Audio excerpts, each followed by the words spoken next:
चलिए फटाफट ध्यान देंगे। चैप्टर से भी एलओडीआर है, सबसे लास्ट टॉपिक बचा है इस चैप्टर का, कुछ नहीं केस स्टडीज है। फटाफट बच्चा, मैंने आपको टाइम दिया है 2 मिनट का। ये 3 पैराग्राफ का केस है, आपको खुद रीड करना है, जल्दी। क्वेश्चन है ना पूरा।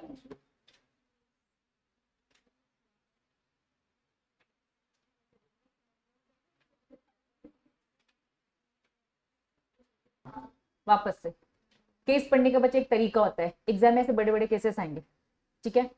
वन रीड क्या होना चाहिए, एकदम फटाफट वाला, जिससे तुम्हें थोड़ा सा ओवरऑल पिक्चर पता चल जाए। फिर सेकेंड टाइम रीड करोगे अच्छे से कि क्या पूछा और क्या इन लोगों ने फैक्ट्स जो इंपॉर्टेंट बताए। क्या अपन ने ऐसा फॉलो किया? ऐसे तो नहीं कि स्टार्टिंग से एकदम एक एक वर्ड टू वर्ड में घुस गए। पहली रीडिंग क्या होनी चाहिए बच्चा, थोड़ा सा ओवरव्यू। दूसरी अच्छे से रीडिंग होनी चाहिए। अब मुझे बताओ, क्वेश्चन कुछ पूछ रहा है क्या? क्या पूछ रहा है?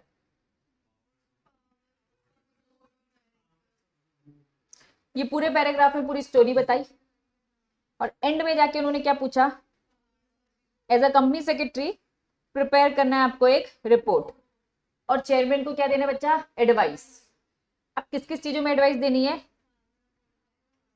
बोर्ड ऑफ डायरेक्टर की पावर्स बतानी है, लेकिन कैसे बच्चा, एज पर कि बच्चा आपने कंपनीज एक्ट पढ़ा, फर्स्ट ग्रुप वालों ने पढ़ा है क्या, सेकंड ग्रुप वालों ने पढ़ा है? बिल्कुल नहीं। बच्चा एप्रोप्रिएट मेजर्स बताइए डीलिंग विद दी जो माया है और उसकी रिस्पॉन्सिबिलिटी बोर्ड्स के टूवर्ड्स बताइए। तीसरा बच्चा whether purchase of the property of the company one of its director, आपसे पूछा गया है कि प्रॉपर्टी जो दी गई है बच्चा, उसके रिगार्डिंग जो कंप्लेन किया गया है एलओडीआर के अगेंस्ट, उससे रिलेटेड प्रोविजन बताइए। 3 क्वेश्चन बताएं। बच्चे एक बात मैं बता दूं, ऐसा कोई क्वेश्चन एग्जाम में नहीं आता है। यहां पर इस केस के थ्रू आपको कुछ समझाना चाहते हैं। आपको इस केस के थ्रू बोर्ड की पावर बताई गई है, ताकि जब एग्जाम में पूछे तो आप ये ना बोलो कि हमने कंपनीज एक्ट नहीं पढ़ा है। आपने बोर्ड की पावर अब पढ़नी है। केस का पूरा पहले जिस आपको बता दो, केस क्या है। एक यहाँ पर प्रमोटर डायरेक्टर थी, कौन थी, माया। इसके उनके फादर ने क्या किया था, साथ में स्टार्ट किया था, फादर की तो डेथ हो चुकी, ये कंटिन्यू करी थी। कुछ टाइम बाद इनको उन्होंने भी क्या किया बच्चा, रिजाइन कर दिया। लेकिन इनके पास होल्डिंग कितनी की थी, 24%। इनको क्या लगता है कि भैया ये बहुत सारे मैटर्स में इंटरफेयर करती थी, डिसीजन लेती थी। लेकिन अब एक बोर्ड मीटिंग में उन्होंने क्या बोल दिया, भैया 2 एग्जीक्यूटिव डायरेक्टर है जो कंपनी को लेकर कुछ भी भला काम नहीं कर रहे। उसे दिक्कत है कि उसने जो प्रॉपर्टी बेची है कंपनी को, डायरेक्टर ने जो प्रॉपर्टी बेची है कंपनी को, वो सही प्राइस में नहीं बेची है, महंगी बेची है। तो ये इसने क्या किया बच्चा, थोड़ा सा उसने इंटरफेयर किया कि भैया इन 2 डायरेक्टर को हटाइए, गड़बड़ लगे हमें। ठीक है, ये पूरा केस है, पूरा केस बताया और फाइनली क्वेश्चन पूछा। बीइंग अ सीएस आपको बोर्ड ऑफ डायरेक्टर की पावर बतानी है, ठीक है। दूसरा क्या बताया बच्चा, आपको माया की रिस्पॉन्सिबिलिटी बतानी है, अप्रोप्रिएट मेजर्स आपको इस माया वाले केस से कैसे डील करना है, और बोर्ड ऑफ डायरेक्टर की रिस्पॉन्सिबिलिटी बतानी है। तीसरा बच्चा, जो प्रॉपर्टी परचेज की गई है बाय दी कंपनी, प्रॉपर्टी पहले किसकी थी, डायरेक्टर की, किसको बेचा गया, कंपनी को। इसको लेकर क्या कोई प्रोविजन क्लिक हो रहा है क्या बच्चा, क्या प्रोविजन क्लिक हो रहा है, रिलेटेड पार्टी ट्रांजेक्शन। तो एक्चुअल में ऐसा एग्जाम में आता नहीं है लंबा चौड़ा केस, ठीक है। लेकिन इस केस के थ्रू ये आपको बहुत सारी चीजें बताना चाहते हैं। For example board of director की पावर, तो जिन्होंने फर्स्ट ग्रुप में पढ़ा है वेरी गुड, जिन्होंने नहीं पढ़ा है सेकंड ग्रुप में फिर से पढ़ा रहे हैं। क्या है बोर्ड ऑफ डायरेक्टर की पावर, पूरी लिस्ट। अब मुझे बताओ, पढ़ के कुछ भी डिफिकल्ट लग रहा है क्या, पढ़ो एक बार। जिन्होंने पढ़ा और जिन्होंने नहीं पढ़ा सबको इजी लगेगा, पढ़ो। बोर्ड ऑफ डायरेक्टर के पास क्या पावर है,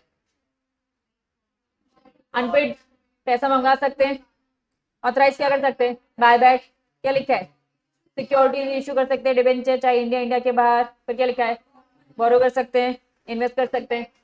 being a CS board of director की पावर क्या है, कुछ नहीं, लिस्ट उठा के बता दो। फिर क्या लिखा है, लोन दे सकते हैं, गारंटी दे सकते हैं, अप्रूव करवा सकते हैं, क्या, फाइनेंशियल स्टेटमेंट, बैलेंस शीट तैयार होती है, बोर्ड ऑफ डायरेक्टर अप्रूव करते हैं, हाँ सही बैलेंस शीट बनी है, चलो देते हैं ऑडिट करने के लिए। बच्चा डाइवर्सिफाई कर सकते हैं बिजनेस को, बोर्ड ऑफ डायरेक्टर की पावर ना। अप्रूव कर सकते हैं क्या, merger amalgamation, board of director तो डिसाइड करते हैं। देन टेक ओवर कर सकते हैं, पॉलिटिकल कंट्रीब्यूशन, बच्चा जियो कंपनी, रिलायंस कंपनी बीजेपी को क्या करती रहती है, कंट्रीब्यूशन देती रहती है ना, ताकि उनके अकॉर्डिंग रूल्स रेगुलेशंस बनाई जाए। तो ऐसी कंपनी डोनेशन वगैरह देती रहती है, ठीक है। अपॉइंट कर सकते हैं, रिमूव कर सकते हैं, किसको, केएमपी को। अपॉइंट कर सकते हैं इंटरनल और सेक्रेटरी। ये सेक्रेटरी और ऑडिटर कौन होता है, सीए। तो बोर्ड ऑफ डायरेक्टर की पावर है, कुछ खतरनाक था क्या, तो क्या कोई फर्क पड़ता है जिसने पढ़ा और जिसने नहीं पढ़ा है? सेम है। Being a CS, board of director को सजेस्ट करो उनकी पावर, सजेस्ट कर दी ना, पहला क्वेश्चन समझ में आ गया। दूसरा क्वेश्चन क्या था? अप्रोप्रिएट मेजर्स फॉर डीलिंग, कैसे माया से डील करेंगे, ठीक है। और क्या बोर्ड ऑफ डायरेक्टर की कुछ रिस्पॉन्सिबिलिटी है? बच्चा देखो, Maya was one of the founder, founder है और promoter director of the company, major shareholder of the company. Company की मेजॉरिटी शेयर होल्डिंग किसके पास है? माया। मतलब सबसे ज्यादा जो शेयर होल्डर बड़ा है वो सबसे बड़ा कौन है? माया ही है, 24%। मतलब अगर वोटिंग पावर की बात करेंगे तो स्ट्रांग है वो। हाँ बच्चा, रिस्पॉन्सिबल बिजनेस एक्ट, क्योंकि वो एक टाइम पर थी प्रमोटर, फाउंडर है वो, बच्चा मेजर शेयर होल्डर भी है वो, वोटिंग पावर है, तो बच्चा खुद सोचो, उसे कंपनी का कंसर्न होगा, उसे कंपनी का कंसर्न होगा। ऑब्वियसली अगर वो इंटरफेयर करे तो कुछ गलत नहीं कर रही है। रिस्पॉन्सिबल बिजनेस एक्ट, बच्चा with the care loyalty towards its share holder, हमें हमेशा लॉयल रहना है। अब इन्होंने क्वेश्चन में ऐसा कोई हिंट नहीं किया, क्वेश्चन में बस फैक्ट्स दिए बच्चा। क्वेश्चन में क्या दिए बच्चा? फैक्ट्स दिए। फैक्ट्स क्या दे रखे हैं कि माया का ऐसा मानना है, माया का ओपिनियन है, क्या ओपिनियन है कि दो डायरेक्टर नालायक है, बिल्कुल सही से काम नहीं कर रहे, और जो प्रॉपर्टी बेची गई है वो भी महंगी बेची गई है, ये उसका ओपिनियन है। क्या हमें और डेटा दिया है? इन्वेस्टिगेशन करके वो हिंट किया है? बीइंग अ सीएस आप क्या सोचोगे? बस इतनी इन्फॉर्मेशन दी है तो इंक्वायरी की जाएगी, इन्वेस्टिगेट किया जाएगा, देखा जाएगा, क्योंकि गलत तो दोनों हो सकते हैं ना। हो सकता है माया फ्री फ्री बातें में उंगली करती रहती होगी, डायरेक्टर परेशान है लिखा था उसमें, या फिर हो सकता है डायरेक्टर ने ये गलत काम सही से किया है। तो आपको लगता है कि यहाँ पे कोई कंक्लूजन बच्चा यस और नो में दे रखा होगा? नहीं, डिप्लोमेटिक आंसर है, डिप्लोमेटिक आंसर है। आ जाओ, क्या लिखा है? बिजनेस, रिस्पॉन्सिबल बिजनेस बच्चा act with the care loyalty towards the share holder, good faith, best interest. तो बिजनेस देयरफॉर रिस्पॉन्सिबिलिटी टू, तो बोर्ड ऑफ डायरेक्टर की एक तरीके से रिस्पॉन्सिबिलिटी क्या है बच्चा? प्रोफेशनल डिलीजेंट मैनेजमेंट आएगा, सिक्योर, उन्हें सारे काम किस तरीके से करना चाहिए? प्रोफेशनल, एकदम फेयर तरीके से करेगा। सस्टेन, कॉम्पिटेटिव, डिस्क्लोजर, इन्होंने कहा ये रिस्पॉन्सिबिलिटी बोर्ड ऑफ डायरेक्टर की, भैया डिस्क्लोजर दो, कितने में खरीदा गया है दे दो, प्रॉपर्टी को हमने इतने में बिकवाया है, ठीक है, डिस्क्लोजर दो। रिलेवेंट इन्फॉर्मेशन दो शेयर होल्डर को, subject to only legal requirements बताओ बच्चा। कंजर्व, प्रोटेक्ट, इंक्रीज, क्या करो? शेयर होल्डर की wealth, respect shareholder wise, complain, formal resolution. कुछ बताया इन्होंने? क्वेश्चन वापस आओ, क्वेश्चन क्या पूछ रहा था? क्या पूछ रहा था क्वेश्चन? कैसे डील करेंगे? आपको साफ साफ बोलना है, माया का कैसे डील करेंगे हम बच्चा? माया जो कर रही है वो भी उसका करना सही है, क्योंकि वो मेजर शेयर होल्डर है बच्चा। इस चीज को कैसे खत्म किया जाएगा? पूरी ट्रांसपेरेंसी से, पूरी ट्रांसपेरेंसी से पूरी इंफॉर्मेशन उसको दे दो, वो चेक करेगी, अपने लेवल में इंक्वायरीज होगी, ऑडिटर्स भी तो होते हैं, वो भी तो अपने लेवल में ऑडिट करेंगे। साथ में रिस्पॉन्सिबिलिटी बताइए, रिस्पॉन्सिबिलिटी लाइन से तो बता दी, डायरेक्टर के ये काम है, ये काम है, ये काम है, ट्रांसपेरेंसी को ये डिस्क्लोज, दैट्स इट। क्या बात समझ में आ गई बच्चा? इन्फॉर्मेशन कुछ हमें दी ही नहीं है, जब इन्फॉर्मेशन नहीं दी तो हमारे आंसर्स भी थोड़े से डिप्लोमेटिक होंगे, हम दोनों तरफ की बातें करेंगे, उनका भी कहना सही है और इनको भी डिस्क्लोजर दे देना चाहिए ताकि किसी एक कंक्लूजन में आ जाए। क्लियर है? नेक्स्ट देखो क्या लिखा है। Purchase of property by the company to one of its director was complain with the provision. बच्चा कौन सा क्लिक हो रहा है? Provision, related party transaction. बच्चा अब आपको सी पॉइंट दिख रहा है, रिलेटेड पार्टी की क्या दे दी? पूरी लिस्ट दे दी, पूरी लिस्ट दे दी, पूरा सब चीज बताया बच्चा, पूरे वो जितने पॉइंट्स हमने पढ़े थे, यहाँ तक पॉइंट याद है? इन्होंने कहा रिलेटेड पार्टी ट्रांजैक्शन, हमने रिलेटेड पार्टी की लिस्ट पढ़ी थी, क्या ट्रांजैक्शन की पढ़ी थी? बुक में पढ़ी थी क्या ट्रांजैक्शन की? कहीं और चले गया, मटेरियल रिलेटेड की लिमिट में चला गया। रिलेटेड पार्टी ट्रांजैक्शन कब मानेंगे? मैंने क्या कहा था, एक तरफ कंपनी है और दूसरी तरफ ये पूरी पार्टीज है, एक तरफ कंपनी है दूसरी तरफ क्या है? ये सारी पार्टीज, इन पार्टीज के बीच में क्या हो रहा है? कुछ सेल हो रहा है, कुछ परचेज हो रहा है, सप्लाई गुड्स ऑफ मटेरियल। ये कंपनी लॉ में पढ़ा था क्या? यहाँ पढ़ा हमने? नहीं, ये कह रहे कि कंपनी लॉ में भी पढ़ाया था, यहाँ फिर से पढ़ा रहे, ताकि फर्स्ट ग्रुप जिन्होंने नहीं पढ़ा तो उनको ये ना लगे एग्जाम में अगर रिलेटेड पार्टी ट्रांजैक्शन पूछा जाएगा, इसका मतलब क्या है आपको इन्होंने बता दिया। ये केस देखकर ये आपको कुछ कॉन्सेप्ट बताना चाहते हैं कंपनीज एक्ट के, दैट्स इट बस। तो रिलेटेड पार्टी ट्रांजैक्शन की डेफिनेशन है यहाँ पर। तो what do you mean by related party transaction? Related party transaction मतलब कंपनी और रिलेटेड पार्टी के बीच में क्या हो रहा है? या तो सेल हो रहा है, परचेज हो रहा है, सप्लाई ऑफ गुड्स और मटेरियल। क्लियर है? फिर क्या लगा है? सेलिंग या फिर डिस्पोज ऑफ बाय या प्रॉपर्टी एनी काइंड, कोई भी चीज लीज में दे रहे हो तो माना जाएगा, कोई ना कोई सर्विसेज दे रहे हो तो माना जाएगा, कोई बंदे को एजेंट को अपॉइंट कर रहे हो, ठीक है, appointment of any agent for purchase और सेल ऑफ गुड्स जो मटेरियल सर्विस प्रोवाइडर, ये क्या हो रहा है बच्चा कि एक बंदे को अपॉइंट कर रहे हो और वो बंदा क्या देने वाला है, मटेरियल वगैरह, लेकिन वो रिलेटेड पार्टी जैसे जिनको अपॉइंट करो, तो ये मटेरियल रिलेटेड पार्टी ट्रांजेक्शन बोलेंगे क्या, related party appoint any office, office में आप उसको एक पोस्ट में अपॉइंट कर रहे हो और वो पोस्ट क्या है बच्चा, पैसे कमाने वाली है, प्रॉफिट कमाने वाली है, तो रिलेटेड पार्टी ट्रांजेक्शन।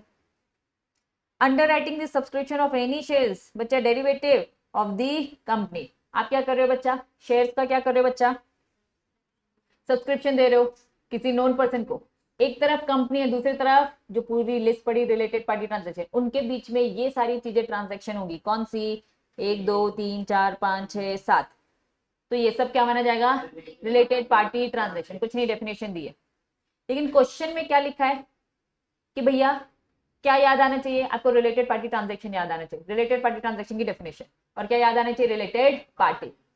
कुछ हिंट किया मटेरियल बच्चा या फिर इमटेरियल, क्या फैक्ट्स में कुछ हिंट है, क्वेश्चन में कोई हिंट है नहीं, तो आप सारी डिस्क्रिप्शन देने वाले हो। क्या एग्जाम में ऐसा क्वेश्चन आएगा, नहीं, एग्जाम में कोई भी ऐसा क्वेश्चन नहीं आएगा, सीधा आप यहां से पढ़ो, इन्होंने बहुत बड़ी बड़ी बातें करी। The law in India does not prohibit, क्या हमने इस चैप्टर में ये पढ़ा है कि रिलेटेड पार्टी ट्रांजेक्शन को मना किया है, क्या अलाउड है ना, बस क्या बोला, परमिशन ले लो, मटेरियल में तो किसकी ले लो, ऑडिट कमिटी की भी और शेयरहोल्डर की, नॉन मटेरियल है तो बस ऑडिट कमिटी से। क्या रिलेटेड पार्टी ट्रांजेक्शन मना है क्या, तो जो वो लड़की कह रही थी कि भाई आपने क्या किया है, महंगे प्राइस में दिया है, डायरेक्टर क्या प्रॉपर्टी नहीं बेच सकता, कंपनी को बेच तो सकता है, लेकिन गलत प्राइस में बेचा है, इसकी इंक्वायरी होगी, ये इंक्वायरी होगी, लेकिन अगर वो बेचना चाहता है तो बेच सकता है, प्राइस फेयर होना चाहिए, ठीक है।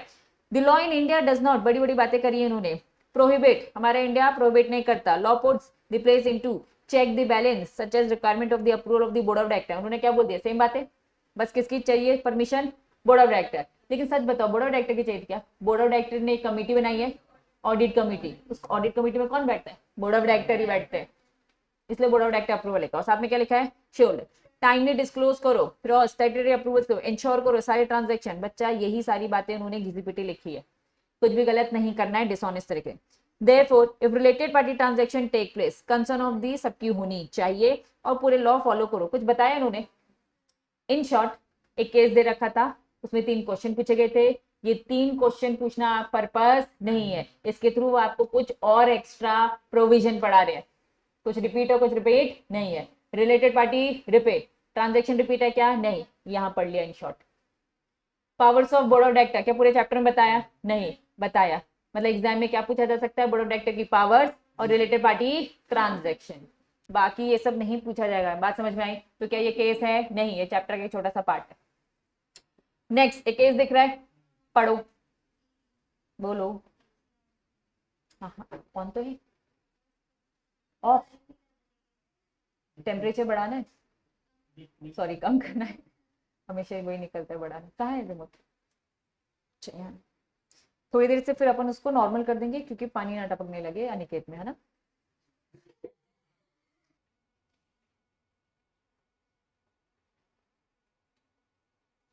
डॉक्टर का नाम क्या है, मोहपत्रा, कौन सी कंपनी है, टेस्टो केयर, चलो बच्चे एक डॉक्टर है, कुछ नहीं, एक डॉक्टर है, अच्छा खासा एक्सपीरियंस है, उसे क्या बनाया गया है, चेयरमैन बनाया गया इस कंपनी में, पूरी स्टोरी बता दी, कंपनी का पूरा बच्चा इन्होंने बोर्ड ऑफ डायरेक्टर का कॉम्पोजिशन बताया, 10 डायरेक्टर एग्जीक्यूटिव बताए, वुमेन डायरेक्टर सब बताए, डेटा बताए, और finally as a company secretary, compliance officer, secure assistant, clarify some concerns. आ जाओ, पहला बीइंग अ सीएस आपको एक रिपोर्ट तैयार करनी है, जो डॉक्टर है बच्चा, एक्चुअली में पूछा क्या गया है, कुछ कॉर्पोरेट गवर्नेंस याद है, हमें तो सेक्शन नंबर याद आ गया, सॉरी रेगुलेशन नंबर 17 से 27 और 46 और शेड्यूल, है ना, चलो वेरी गुड। लेकिन कॉर्पोरेट गवर्नेंस था क्या, जब आपने उसकी डिटेलिंग पढ़ी तो क्या क्लिक हुआ, कॉर्पोरेट गवर्नेंस क्या था, पूरे रूल्स रेगुलेशन थे, उस रूल्स रेगुलेशन से क्या फॉलो हो रहा है, एक तरीके से मैनेजमेंट सही हो रहा है, मैनेजमेंट सही हो तो ऑटोमेटिक कंपनी क्या करेगी, सारी चीजें काम करेंगी। इन्होंने कॉर्पोरेट गवर्नेंस की डेफिनेशन दी, क्या उन्होंने मेन चैप्टर में दी, यहाँ दे दी है। कॉर्पोरेट गवर्नेंस मतलब इसका एक ब्रॉडर स्कोप है, इसको ऐसे एक लाइन या 2 लाइन में एक्सप्लेन नहीं किया जा सकता, ये क्या है बच्चा, सोशल और इंस्टीट्यूशनल एस्पेक्ट है। कॉर्पोरेट गवर्नेंस एनकरेज करता है किसको? ट्रस्टवर्दी। हम इतनी सारी चीजें बना रहे, इसका मतलब क्या है? ट्रस्ट हो, ट्रांसपेरेंसी रहे, डिस्क्लोजर रहे, एथिकल एनवायरनमेंट रहे। Heart of the corporate governance transparency, ये लिखा है, डिस्क्लोजर, अकाउंटेबिलिटी, इंटीग्रिटी। कुछ नहीं, घिसी पिटी बातें लिखी इन 3 पैराग्राफ में। कॉर्पोरेट गवर्नेंस मतलब शेयर होल्डर और कंपनी तो जो बोर्ड ऑफ डायरेक्टर कर रहे हैं उन दोनों के बीच में क्या रहे? Transparency, disclosure, accountability, integrity. Integrity मतलब ऑनेस्टी। उसके लिए गुड कॉर्पोरेट गवर्नेंस के लिए इन्वेस्टर को सारी इंफॉर्मेशन दी जा रही है। इन 3 पैराग्राफ को रीड करना है बच्चा, कोई फर्क नहीं पड़ता, लिखना आपको फर्स्ट ही पैराग्राफ है अगर एग्जाम में पूछ लिया, क्योंकि उसने रिपीट किया है एक ही बात को। क्या कॉर्पोरेट गवर्नेंस समझ में आया? सेकंड क्वेश्चन क्या लिखा है? क्या हमने कॉम्पोजिशन नहीं पढ़ा है? बताओ। Combination of executive non executive, minimum 50%। रुको, एग्जीक्यूटिव की non executive? Non executive women director थी, लेकिन टॉप 1000 में इंडिपेंडेंट भी हो गए। बच्चा ये देखो पूरा लिखा है, रुको, ये लिखा है, दिख रहा है? अब क्वेश्चन अच्छे से रीड करोगे तो कॉम्पोजिशन किसका लिखा है? एक लिस्टेड कंपनी को बच्चा कितने मिनिमम डायरेक्टर्स रखने हैं? पक्का 1000, मतलब नॉर्मल में क्या हो गए? 3। बच्चा इन्होंने कहा वेरी गुड, 2000 में आ गया था। अगर मैं बोलूं कंपनीज एक्ट का कॉम्पोजिशन क्या है और एलओडीआर का, बच्चा कंपनीज एक्ट का कॉम्पोजिशन बचपन से पढ़ रहे हो, आपको पता भी नहीं है। मिनिमम कितने डायरेक्टर होते? किसमें? प्राइवेट में 1% में। मैक्सिमम कितने होते? एसआर पास करेंगे तो ये तो था कंपनी लॉ। कंपनी लॉ ही पढ़ रहे हो बचपन से, जो 11th 12th में पढ़ते हो ना, वो कंपनी लॉ ही पढ़ाया जा रहा था। अब एलओडीआर ने और एक्स्ट्रा क्या बता दिया कि भैया optimum combination executive non executive women director 50% क्या होना चाहिए, ये लिखा था। अब इन्होंने यहाँ पे कंक्लूजन बताया। आपने क्वेश्चन रीड किया, क्वेश्चन में डेटा दिया था, क्या वो एलओडीआर के अकॉर्डिंग सही है क्या?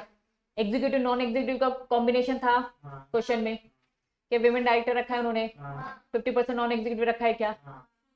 बस सही बोलकर क्या बोल देना, हाँ एकदम वैलिड है, कोई दिक्कत नहीं है। सेबी रेगुलेशन के अकॉर्डिंग गिवन जो क्वेश्चन है वो एकदम ऑप्टिमम है एज पर दी रेगुलेशन। क्या ये बात समझ में आई?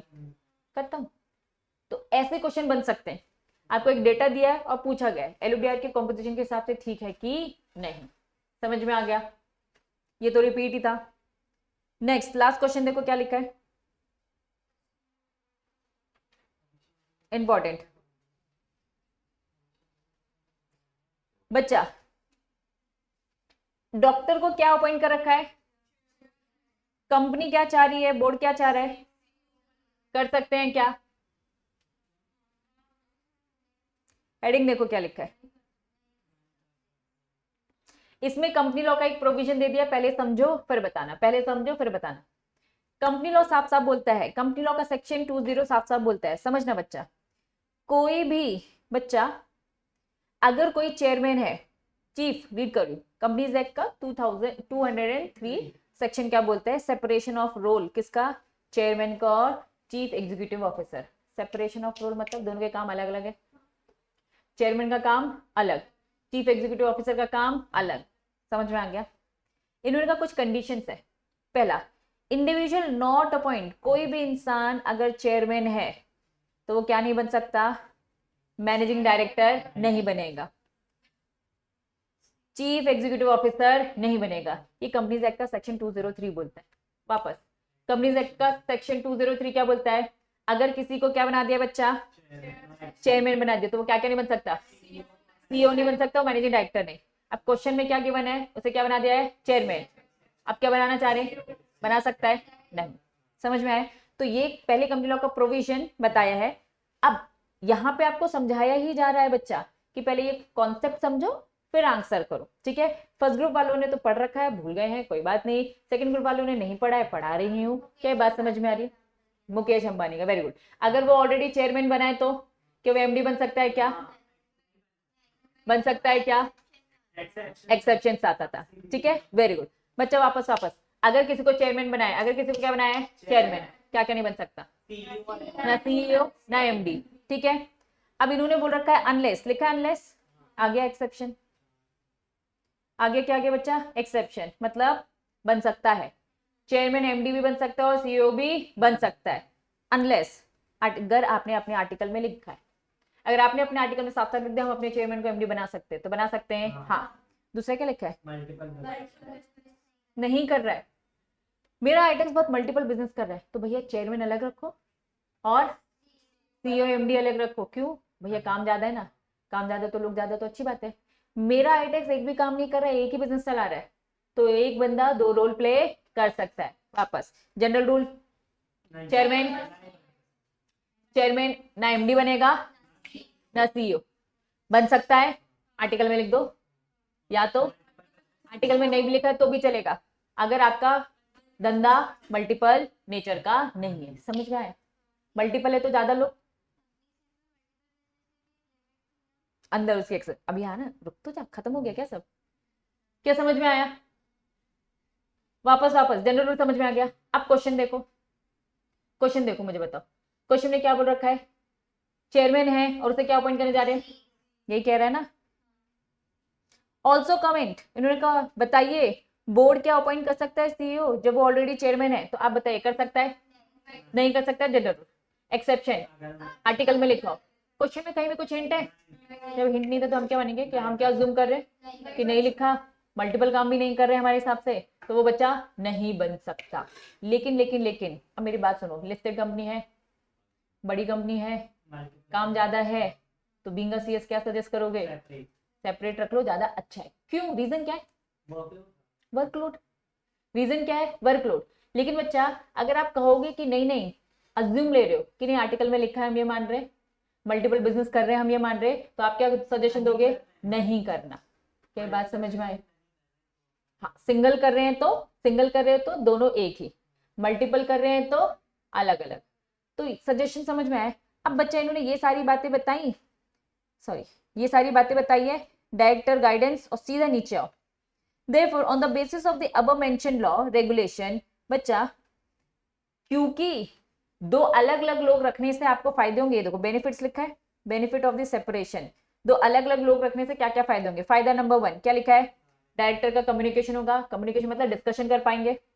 दूसरा क्या लिखा है, एक दूसरे को गाइड कर पाएंगे, शेयर होल्डर का इंटरेस्ट ध्यान दे पाएंगे, गवर्नेंस फुलफिल कर पाएंगे, बच्चा सक्सेशन प्लान कर पाएंगे। तो क्योंकि फायदे ज्यादा हैं अगर लोग दो होते हैं, अलग अलग सेपरेट होते, तो चेयरमैन और सीईओ, कंपनी क्या लिखा है, में मतलब ऑप्शन, में मतलब ऑप्शन। क्या इन्होंने कोई कंक्लूजन दे दिया आपको, मतलब गोल गोल घुमाकर बात कर दी, लॉ आपको बता दिया कि भैया लॉ क्या बोलता है, मल्टीपल बिजनेस, पहले तो बोलता है नहीं, लेकिन कर सकते हैं अगर मल्टीपल बिजनेस नहीं है तो, और आर्टिकल में लिखा है तो, ठीक है। लेकिन क्वेश्चन में ऐसा कहीं भी कोई हिंट नहीं है। लेकिन बीइंग अ सीएस अगर हम सजेस्ट करें, दो अलग अलग लोग होने के फायदे ज्यादा होते हैं, लेकिन हाँ नुकसान भी है। नुकसान क्या है, सैलरी देनी पड़ेगी, है ना, खर्चा होगा ज्यादा। तो प्लीज अपने फायदे नुकसान देखिए और करो तो भी अच्छा है, ना करो तो भी अच्छा है। क्या कुछ भी कोई कंक्लूजन, आप सुनो, एग्जाम में अगर कोई क्वेश्चन आता है, हिंट दे दिया है, आर्टिकल में लिखा है, तो आपका कंक्लूजन क्या होगा, अपॉइंट कर सकते हैं। हिंट नहीं किया तो क्या करोगे, डिप्लोमेटिक, अज्यूम करो, या तो अज्यूम करो है या तो अज्यूम करो नहीं है। बात समझ में आ गई, बन जाएगा। अब कुछ बचा चैप्टर में, पूरा चैप्टर होता है ओवर।